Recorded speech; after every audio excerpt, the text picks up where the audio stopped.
Dad's 60th birthday party was being held at the Sterling Club, the kind of place where memberships cost more than most people's annual salaries. My brother Blake had insisted on hosting it there. Nothing but the best for Theodore Hastings, founder and CEO of Hastings Manufacturing. I arrived exactly on time, wearing a simple navy dress that Blake would probably call boring, and Mom would politely suggest I dress up more.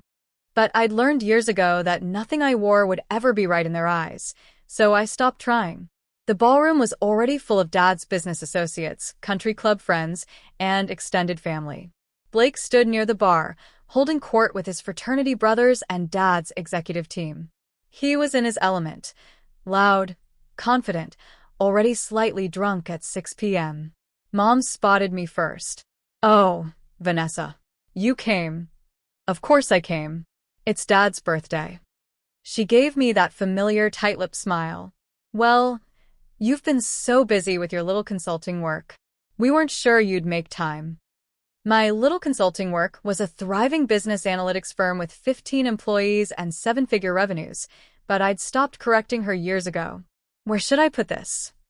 I held up the gift I'd brought, a first edition of Dad's favorite business book that I'd tracked down after 3 months of searching. "Oh, just put it on the table with the others."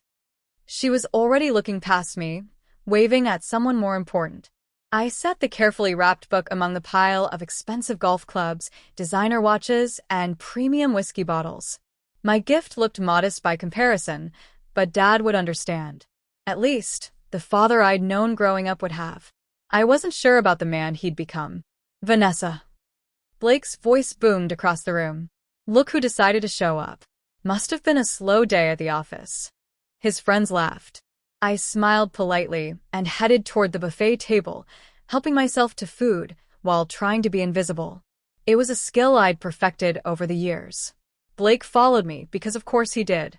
You could have at least tried to look festive. "This is a celebration." "I'm celebrating," I said calmly. Quietly. "That's your problem, Ness. Everything's always quiet with you. No ambition, no drive. Dad built an empire and you're content running a little spreadsheet business." I took a bite of salmon and said nothing. Engaging with Blake when he was drinking never ended well. "But hey," he continued, draping an arm around my shoulders in a way that looked affectionate but felt possessive, "at least you'll be taken care of. Family's family, right? Even if you didn't earn it." I stepped away from his arm. "Excuse me." I found a quiet corner and ate my dinner, watching the party unfold. Dad was in his element too, glad-handing and networking even at his own birthday party. Mom floated between groups, playing the perfect hostess. Blake grew louder with each drink. And I stayed in my corner, invisible as always, until Dad stood up to give a speech. "Thank you all for coming," he said, his voice carrying across the ballroom. 60 years old. Hard to believe. Feels like just yesterday, I was starting Hastings Manufacturing in a rented garage with nothing but a drill press and a dream. Applause. Dad smiled, basking in it. I've been blessed in business and in life. Great friends, wonderful colleagues, and most importantly, family. He gestured toward Mom, who beamed. Then toward Blake, who stood up straighter. My son Blake, who's been working alongside me for the past 8 years. Learning the business inside and out. More applause. Blake actually took a small bow. Dad's eyes found me in my corner. "And my daughter Vanessa, who's always been, well, she's here tonight and that means a lot." Polite, scattered applause. I nodded slightly, used to being the afterthought. "I'm not getting any younger," Dad continued. "And I've been thinking a lot about legacy, about succession, about what happens to Hastings Manufacturing when I'm gone." The room went silent. This was what everyone had been waiting for. "I haven't made any final decisions yet," Dad said, and I saw Blake's face fall slightly. "But I want you all to know that the company is in good hands. The next generation of Hastings leadership is ready." He raised his glass. "To family, to business, and to the future." "To the future," everyone echoed. As the party continued, I noticed Blake pulling Dad aside, their heads close together in intense conversation. I couldn't hear what they were saying, but Blake's body language was urgent, almost pleading. Dad patted his shoulder and nodded. Blake's face broke into a huge grin. 20 minutes later, Blake was back with his friends at the bar, and I was close enough to hear their conversation while pretending to examine the dessert table. "It's happening," Blake said, his voice carrying that particular tone of drunk confidence. "Dad's signing the business over to me. Finally." "Seriously?" one of his friends asked. "The whole thing?" 85%, Blake said. "Keeping 15 for himself to advise, but I'll be CEO, majority owner, the whole deal. We're meeting with the lawyers next week to draw up the papers." "What about your sister?" Blake snorted. "What about her? She walked away from the family business years ago to play with spreadsheets. Dad's giving her some token payout, but the company goes to me. As it should. I've earned this. I've put in the work." "She doesn't deserve it anyway," another friend chimed in. "No offense, but she's barely even here half the time." "Exactly," Blake agreed. "Dad built this company for someone who'd appreciate it, who'd carry on the legacy. That's me, not her." They all raised their glasses in congratulations. I watched Blake's face, flushed with alcohol and triumph and certainty that he'd finally won. I picked up a small plate of dessert and went back to my corner. About an hour later, there was a small commotion at the entrance. A distinguished-looking man in his 60s had arrived, scanning the crowd. Dad spotted him and frowned. "Robert? I wasn't expecting you tonight." Robert Morrison, Dad's corporate attorney for 20 years, looked uncomfortable. "Theodore, I apologize for the intrusion, but there's an urgent matter we need to discuss. It can't wait until Monday." Urgent? "What kind of urgent?" Robert's eyes found me across the room, then looked back at Dad. "Perhaps somewhere private?" "Anything you need to say can be said here," Blake interjected, walking over. "We're all family and friends." Robert hesitated, then pulled out a folder from his briefcase. "Very well. Theodore, I received a formal notification this afternoon regarding Hastings Manufacturing's corporate structure. Specifically, regarding majority share ownership." "Yes," Dad said impatiently. "What about it?"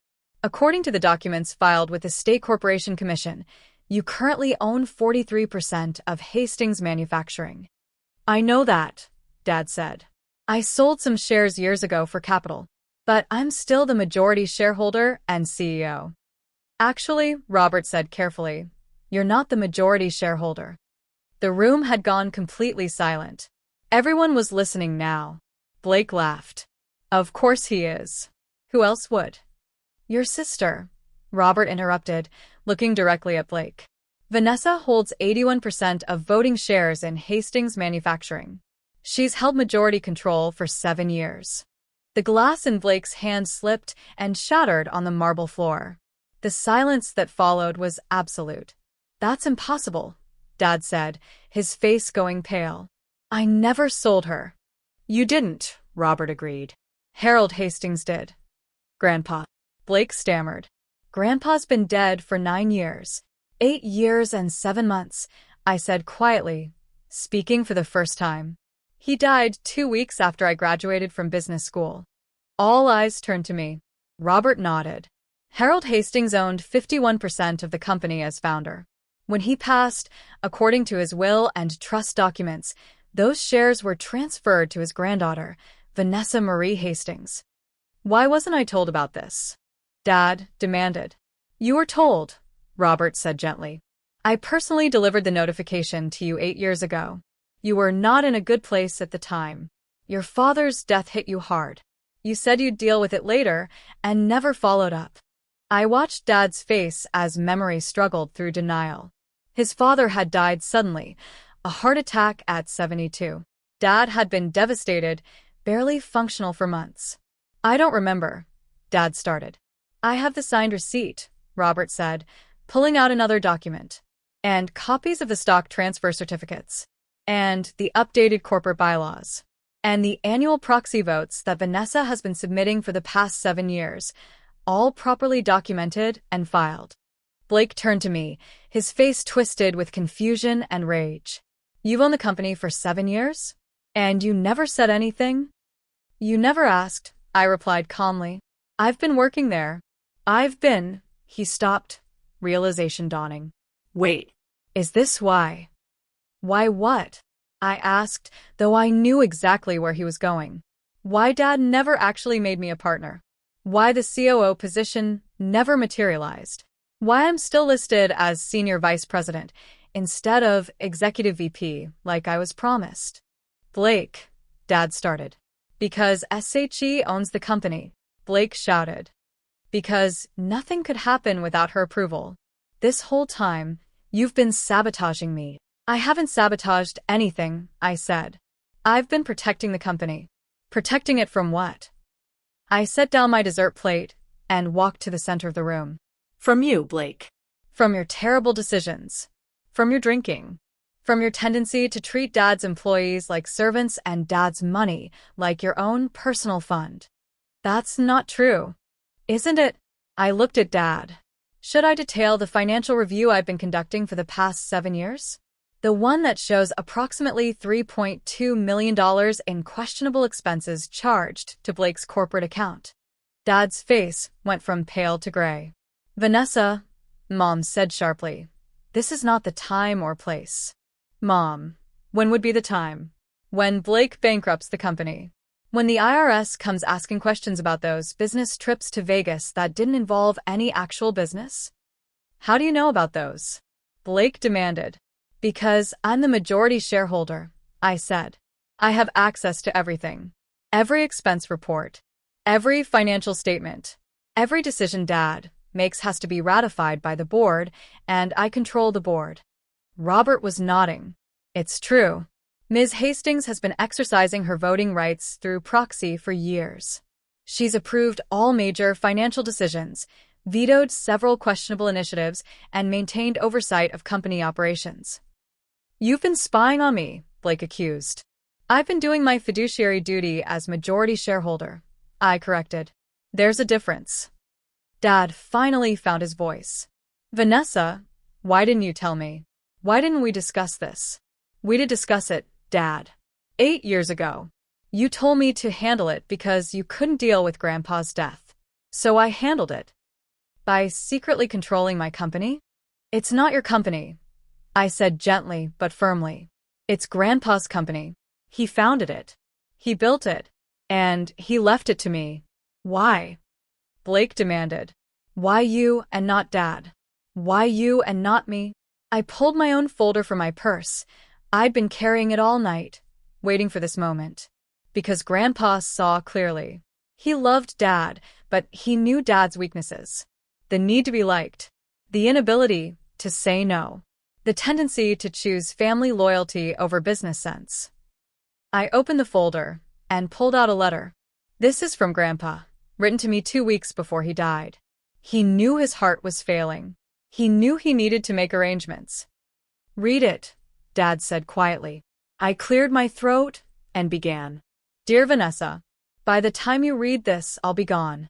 I hope your father gave you this letter personally, but knowing Theodore, he probably couldn't bring himself to do it. That's okay. It's who he is. I'm leaving you controlling interest in Hastings Manufacturing.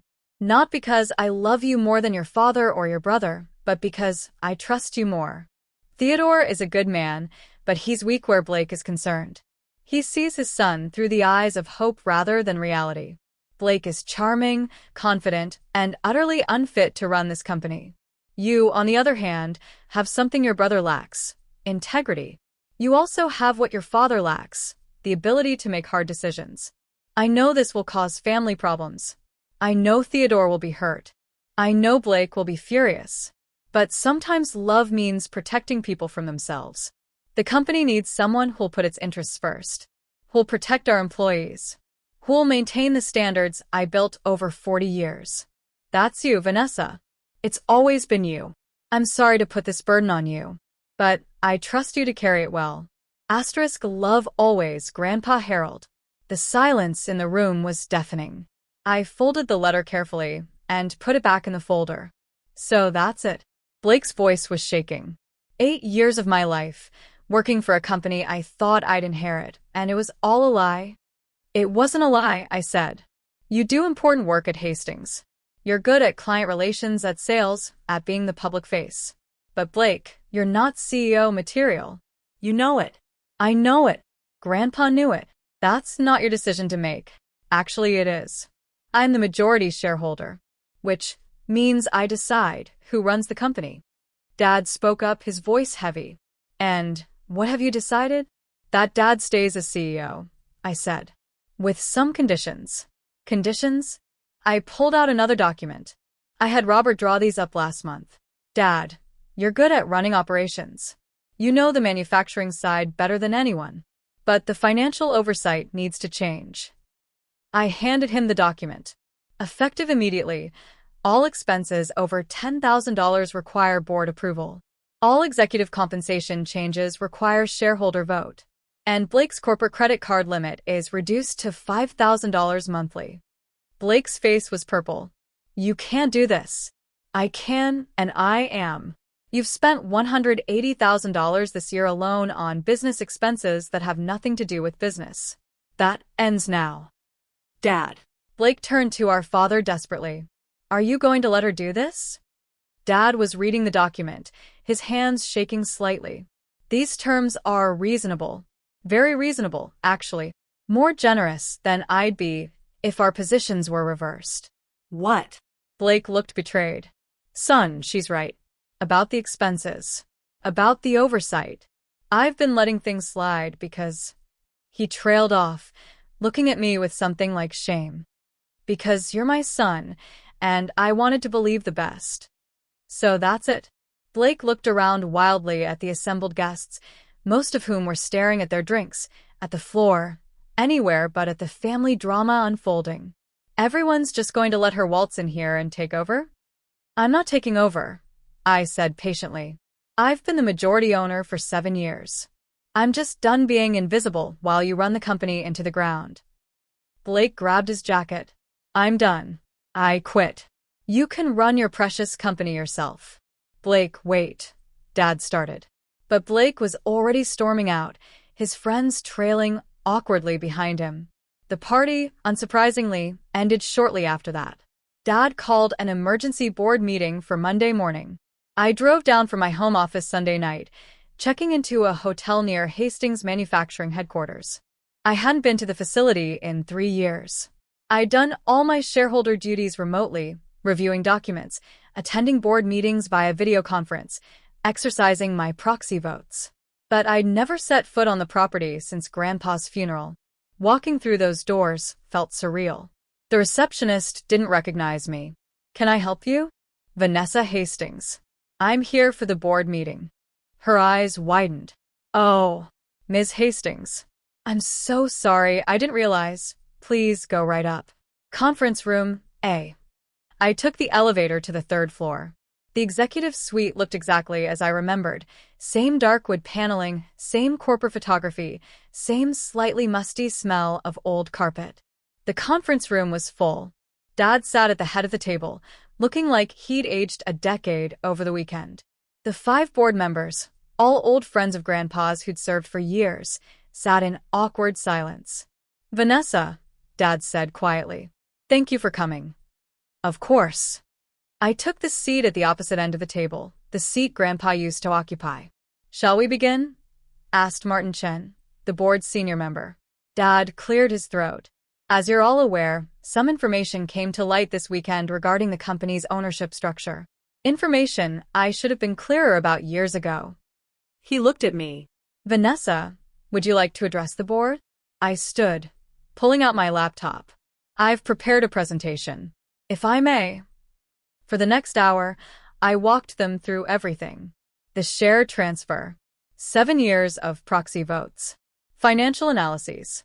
Blake's expense reports. Concerning patterns in company spending. Areas of inefficiency. Opportunities for growth. I'd been doing this work for years, but always remotely, always quietly. Now I laid it all out in detail. When I finished, Martin spoke first. This is thorough. Very thorough. I take my responsibilities seriously, I said. Clearly. Theodore, were you aware of all this? Dad shook his head. Not the details. Not the extent. I knew Vanessa voted by proxy, but I didn't realize she was conducting this level of oversight. Because you never asked, I said gently. And I didn't force the issue. But things have changed. Blake's spending is unsustainable. The company needs restructuring. And I can't do this remotely anymore. What are you proposing? Asked Janet Wu, the CFO. That I take a more active role. Not as CEO, Dad's good at that. But as chair of the board. Active oversight. Weekly meetings. Direct involvement in major decisions. I looked at Dad. I'm not trying to push you out, but I can't be a passive shareholder anymore. Dad nodded slowly. I understand. And you're right. About all of it. I've been negligent. In many ways. The board voted unanimously to approve my proposal. I was officially chair of the board of Hastings Manufacturing. After the meeting, Dad asked me to stay. I owe you an apology, he said once we were alone. Many apologies, actually. Dad. Let me finish. I've been a terrible father to you, Vanessa. Not intentionally, but that doesn't make it better. I always favored Blake. Always saw him as my successor. Always dismissed your accomplishments because they weren't what I wanted you to accomplish. He sat down heavily. Your grandfather saw what I couldn't, or wouldn't. That Blake is charming but irresponsible.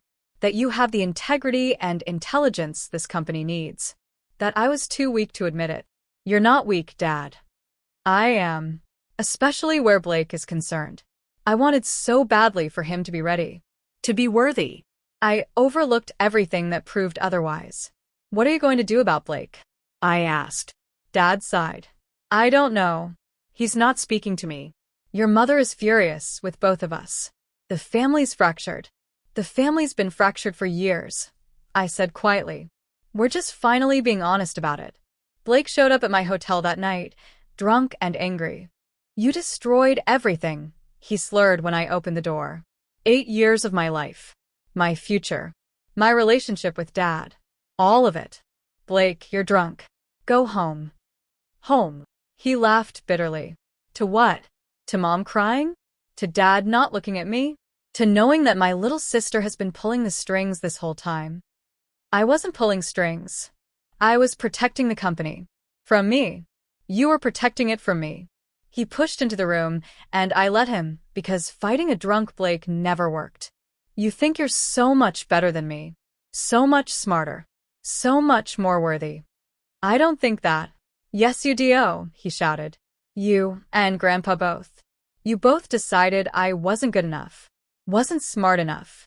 Wasn't worthy of the family business. Blake, sit down. Please. He collapsed into a chair, his anger dissolving into something that looked like grief. I tried so hard. For 8 years, I worked my ass off. And it didn't matter. Because you owned it all along. You didn't work that hard, I said gently but honestly. You came in late, left early, took long lunches, charged personal expenses to the company. I have the records, Blake. All of them. Because it didn't matter. He looked up at me with red eyes. Why work hard when the outcome was predetermined? When my baby sister already owned everything? You didn't know I owned it. You worked that way because that's who you are. The truth of that hung in the air between us. What happens now? He asked finally. That depends on you. On me. I sat down across from him. You're still senior VP. You still have a job. You're still good at client relations. If you can get your spending under control, if you can show up consistently, if you can actually do the work you're being paid for, then you keep that position. Under your supervision. Under appropriate oversight, yes. That's how businesses work, Blake. Especially when you've proven you can't be trusted with unlimited funds. He was quiet for a long moment. And if I can't do that? If I can't work for my little sister? Then you resign, and we part ways professionally. You'd still be family, but you wouldn't be at Hastings. Some choice. It's more of a choice than you've given Dad for 8 years, I pointed out. You've been running up expenses, making promises to clients without board approval, treating the company like your personal playground. At least I'm giving you an option to fix it. He stood up, swaying slightly. I need to think. Take your time. But Blake. He paused at the door. Get help. For the drinking. Please. He left without responding. Blake did get help. Not immediately. It took another month of spiraling before he finally checked himself into a treatment program. 60 days inpatient, followed by intensive outpatient therapy. When he came back to work, he was different. Quieter. More focused. Actually present in meetings instead of just physically there. I'd restructured his role while he was gone. Smaller client portfolio. Direct supervision from Janet. Strict expense limits. He accepted it without argument. "I'm not happy about this," he told me in our first one-on-one meeting after his return. "But I'm trying to understand it. That's all I ask." I talked a lot about family in therapy, about being the golden child, about how that messed me up in ways I didn't realize. And I'm starting to see how I treated you. How we all treated you. Like, you didn't matter because you weren't who we wanted you to be. Blake. No, let me say this. I'm sorry. For all of it. For the dismissal, the mockery, the assumptions. For taking credit for work you were doing behind the scenes. For never once asking if you wanted to be involved. It was the first real apology I'd ever gotten from him. "Thank you," I said. "That means a lot." "I don't know if we can have a real relationship," he continued. "Brother-sister, not just boss-employee. But I'd like to try. If you're willing." "I'm willing," I said. "But Blake, it has to be real. Not just you wanting back into my good graces for business reasons." "I know. I'm in therapy twice a week. Working on it. All of it. We weren't close. Probably never would be. But it was something. With active oversight, Hastings Manufacturing transformed. I brought in consultants to streamline operations. Updated technology systems. Improved employee benefits. Cut wasteful spending while investing in growth areas. In 6 months, profits were up 18%. Employee satisfaction scores rose. We landed 3 major contracts that had been stalled for years. Dad and I developed a working rhythm. He handled day-to-day operations. I handled strategic planning and financial oversight. We met twice weekly to coordinate. "Your grandfather would be proud," he told me one day. "Of the company?" Of you. "Of how you've handled all this." "I'm proud too, even though I haven't shown it well." "You're showing it now. That matters." Mom was slower to come around. She still blamed me for ruining Blake's life and embarrassing the family. But eventually, even she had to admit the company was thriving. "I still don't understand why your grandfather did this," she said over lunch one day. "Why he cut out his own son. He didn't cut out Dad. Dad still has shares, still has salary, still runs the company. But you have control. Because Grandpa trusted me to use it well. And I have." She sighed. "I suppose you have. But it's changed everything." "Everything was already changed, Mom. We were just pretending otherwise." I stood in the conference room where, a year ago, Robert Morrison had shattered Blake's glass and my family's illusions. The board was assembled for our annual shareholder meeting. But this year, there was a new face, a young woman in her 20s, looking nervous. "Everyone," I said, "I'd like to introduce Taylor Morrison. She's joining our board as an advisor." Taylor just completed her MBA and has some innovative ideas about sustainable manufacturing. Taylor was Robert's granddaughter, brilliant and passionate about environmental business practices. She reminded me of myself at that age, full of ideas, desperate to prove herself, underestimated by everyone around her. I'd mentored her for 6 months. Now I was bringing her into the family business. "Vanessa," Dad said after the meeting, "was that necessary? She's very young." "So, was I when Grandpa left me 81% of the company," I pointed out. "Age isn't the issue. Vision is." He nodded slowly. "You're building your own legacy." "I'm building Grandpa's legacy. The one he entrusted to me." That evening, I visited Grandpa's grave. I'd been coming monthly since that birthday party, updating him on the company, on the family, on everything he'd set in motion. "It's been a year, Grandpa," I said, arranging fresh flowers. "A year since everything came out. Since Blake learned the truth. Since Dad realized what you'd done." The cemetery was quiet, just birds and wind. The company's doing well. Really well. Blake's in recovery. Dad and I have a better relationship than we've had in years. Mom's mom. But she's trying. I sat on the bench near his headstone. I understand now why you did it. Why you gave me this burden. It wasn't just about protecting the company.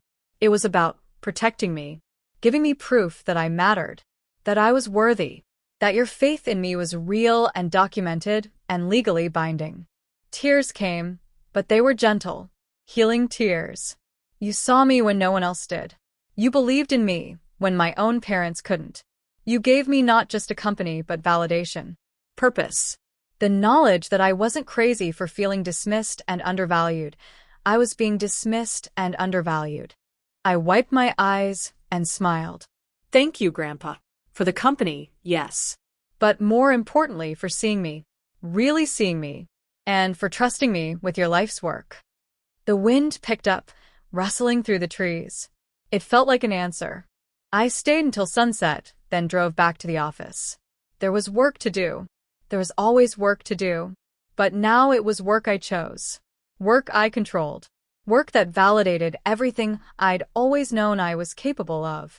Grandpa had given me that gift, and I would honor it every single day.